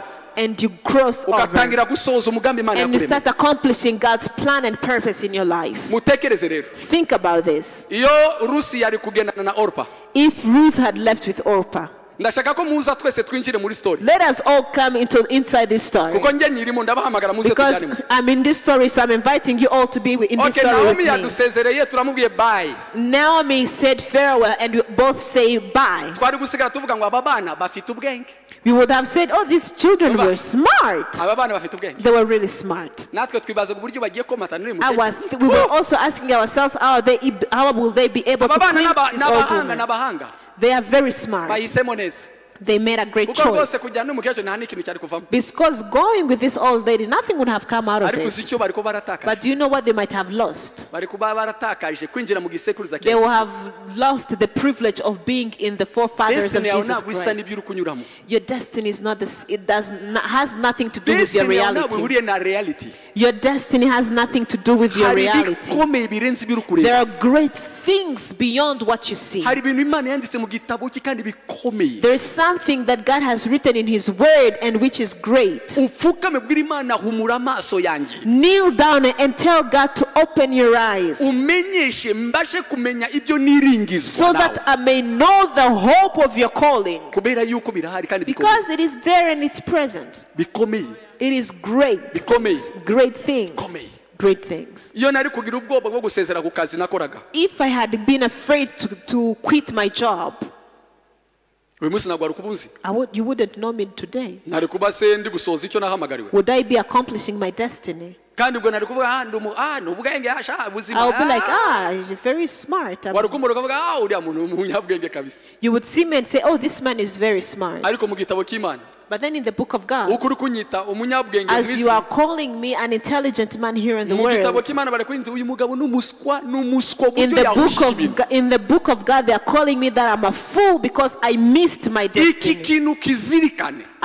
These things, remember Mu this. bw'Imana ntabwo bakwita izina y'ikibazo uri kunyuramo. In the kingdom of God, they don't call you after the name of the trial you are going through. Izina ryawe ni rimwe mbere y'Imana. You only have one name before the Lord. Niyo handitse pastor. There is pastor. Biguma pastor. It remains pastor. Upfa bakwita pastor mu bwami bw'Imana. You die, they're still calling you a pastor in the kingdom of Kwisi God. tukavuga ni umucuruzi ukomeye great In businessman. the earth will say he was a great businessman. Ariko iyo utashye But when you go, bavuga ngo twarahombye. they say, when you die, they say we have lost. Uyu n'umushumba utamenye ko ari umushumba. This is a pastor who never knew he was a Nta pastor. rindi zina baguha. They don't give you any other name. Tuzaba surprise umunsi. We are going to be surprised when we get to heaven. Uko ndi gutekereza hazaba ari screening nka burya. There is going to be a screen just like that one. Bakakwereka ubuzima bwawe. They will show you your life, Ibyo wakoze. what you did. And then twese tukabona ibikorwa bimwe We by'ubutwari see wakoze. great things that we have done. Twese tukaba uyu We muntu say, kabisa. this guy really did a great job. Daje kabisa. Oh, he did a great job. Bakarangiza bakazana version original. And then afterwards, they will bring an original version. Bakashira no version original. They will bring the original version of what you were supposed to live, Icyo wagombaga kuba warakoze. what you were supposed to have been doing. Tukajya muri koma. And then you will fall in a coma. Tukavuga ce n'est pas possible. We will say, this is impossible. C'est pas possible. This is impossible. usibye byo waraduhombesheje ku isi wowe. Aside from you, you also made us lose you on earth. Mutekereze ko ntari kuba ndi umushumba. Imagine that I couldn't have been a pastor. Ariko muzi ko ntari kuba narabahombesheje. Do you know how you would have lost because of me? Apana Imana. Not God. Imana ntabwo ihomba. Because God can never Ifite lose. inzira nyinshi. He has a lot of ways. N'igiti yagihindura umugaragu ikakuvuga. He can even turn a tree into his servant and Nari kuba break you. nabahombesheje mwebwe. I would have made you lose. Mwumvisha hariya. You have heard, did you hear Uriya him? musore yari kumenya ubutsinzi gute? How would this man know about victory? Arivuze ngo inyigisho z'imyifatire y'umutsinzi yaraminduye. He said that the character of being a victorious person transformed me. Nahoraga nterwa umwanzi aginisha ariko maze kumenya inyigisho The enemy was making me fall up and down. I was able to stand. Urabona ko nari kuba narahombesheje benshi. That's how many people would have lost because of Kandi uriya musore me. ntago muzi. And I do not know that man. Ariko muri destiny yanjye arimo. But in my destiny, he is in. Arimo. He is in. Nuvuga iyo nawishe destiny. It means if I would have missed my destiny, Mba nishe benshi. I would have killed many. Waraka yariko. Be angry. Uzikora abantu uri kwica. Do you know that there are people you are Uzikora killing? abantu uri guhombesha. Do you know that there are people you are making lose? Uzikora abantu uri gusonzesha. Do you know that there are people who are getting hungry? Imana idufashe. May God help us. Nakagendagende nuko amasaha nakagendagenze muri Bibiliya mukareba amaso y'umuko buryo yinjije abantu muri If destiny. you had time, I would spend time walking in the scriptures to show you how the spiritual eyes reveal things. Tugira amaso. Let us have eyes. Mureke kureba reality. Don't look at your reality. Itorero nyoboye The church I'm leading, ku buntu bw'Imana. by the grace of God. Turi mu matorero bafungiye 2018. We are one of the churches that they closed doors in 2018. 2018. 2018. Twarajamura abahamya. We came here, you remember that. Umwana w'ubwenge yakubiswe yirukangira kwa se. When a child has been wounded, he will run to his father. Ndaraja. I came here Nimugoroba. in the evening. Yari umugoroba yo gutangiza amasengesho y'iminsi 21. It was an evening, a kickoff of 21 days of prayers and Muri fasting 2018. in 2018. Bari badufungiye kwa mbere bigera kwa gatandatu tutazirengero. They had closed our doors on Monday, and by the time it was Saturday, we had no idea what to do. Twandika ama message mu WhatsApp group yose. Okay, muze tujye kwa papa. Then we sent messages in WhatsApp groups. Come, let's go to our father's Iwanyu ni house. muhazi se? Don't you know your home? Mupakire tugende. Pack your things, let's go. Turaza twese. We came, all of us. Turaza mu mateno yari nimugoroba. It was in the evening, around Gukora 5. kick-off ya We're doing a ya kickoff 21 jours ya 2018. of 21 days in 2018. Papa aratwakira hano na mami. Daddy welcomed us here with Mommy. Twaje uwo munsi na KBC yari hari. We came here, and that time the KBC was also here. Ndabibuka bahagurutsa aba KBC dushima Imana. They brought up KBC people and Bahagurutsa clap our aba G hands. Parish dushima And then Imana. G Parish, we also praised God. Batwakira hano turamutse itorero. They welcomed us here to greet the church. Tubwira papa nta kindi tuje. And then you say, we are not here for Nta anything. n'ikintu kitufite cyo kuvuga. We don't even have anything to say. Wowe gusa utwohereze kandi. Just send us another place. Cyangwa utubwire ngo tugume hano. Or tell us to remain here. Cyangwa uvuge I resend you back. Or tell us that you are sending us back. Aravuga ndabohereje mugende. And he said, I'm sending you, go. Turagenda. We went. The reality was bad. Ibigaragara byari bibi rwose. Icyo cyumweru papa yatwohereje. That week, Sunday that Daddy sent Yari us, dimanche turi hano. it was a Sunday we were here. Twari dutegereje no dimanche yindi tuzasubirayo kandi batwohereje bizagenda. We were thinking, are we going back the next Sunday because they had already sent us? What are we going to do? Gatandatu bujya gucya ari ku On cyumweru. Saturday, before the next morning, Tubona sala. we found a room y'ahantu mu kigo cy'abanglikani. of a place somewhere in an Anglican church. Reality yayo yari ingi. That was the reality. Muri icyo kigo hari urusengero rwabo basengaga mu gitondo ntabwo twari guterana mu gitondo nabo basenga mu gitondo. In that, the reality is that in that church they were gathering in the morning. We also couldn't gather at the same hours. Twebwe twari twakodesheje inzu mberabyombi yari iri ku ruhande y'urusengero. We had rented a room or a hole in that Mu room. masezerano twagomba gusenga nimugoroba. So we had to gather in the evening. Tumara umwaka n'amezi 9 itoro riterana ku cyumweru saa 12. We spent a year and 9 months gathering in the evening at 6 p.m. in that hall. This church has no future. You could see the reality and say, iri torero nta hejo hazaza rifite. That was from March to December. When we were about to start in 2019, I was in prayers. God gave me a revelation. He spoke to me and told me this. If you don't stand up, you see where you are. There is a giant. Destiny. Your destiny. BARAYIBYARA. You give birth to it. You don't receive it. And in order for you to birth it, you have to have eyes and be strong and cross over. I called the whole church and I told them, starting today, we are starting prayers. Do you know the prayers of until we remove this giant from our mountain? There is a giant that is standing on our mountain who does not want us to go there. My sons and daughters, get up. Everybody will take a sword. Let us remove this giant who is before us. We had a prayer and fasting of a year and 6 months. Today we are in our house. We are in our own house. We are in our own house. House is a compound. Compound. We are in our own compound. We are in our own compound. Our own. It's been 2 weeks now. Occupation permit. We received an occupation permit.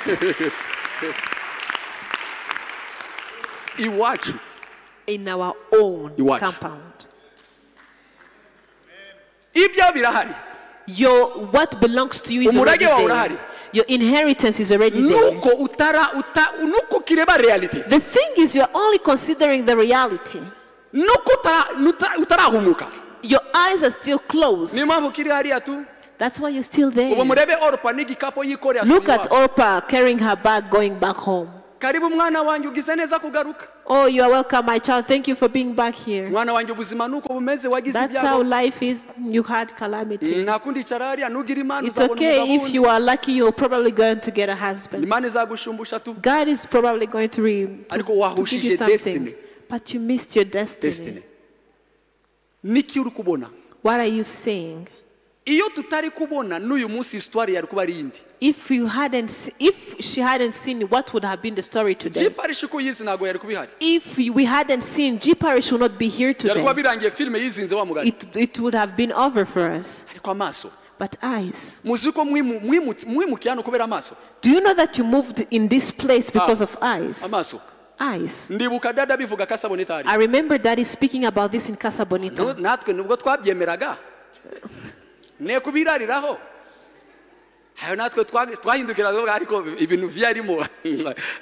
We did not believe what he was saying.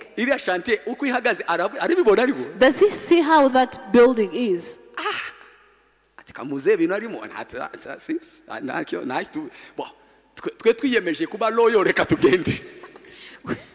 We have decided to be loyal. Let's just follow him. Eyes. There is nothing you will receive in an inheritance, a godly inheritance, before you receive a revelation of it. I'm going to stop here. Speaking a lot of words won't make them finish. The one who has heard definitely heard something. I'll come back to here tomorrow. I'm still with you.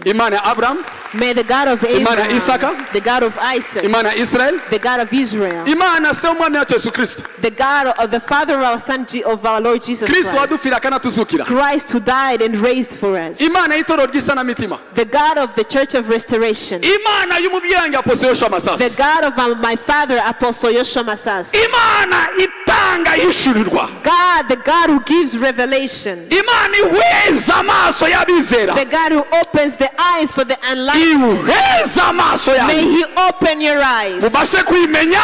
That you may know Him. Ariko munamenye ibyo mwiringizwa. But also know the hope to which you are called. Mwizina rya Yesu Kristo. In the name of Jesus Christ. Amen. Amen. Uiteka bagire neza. May God bless you.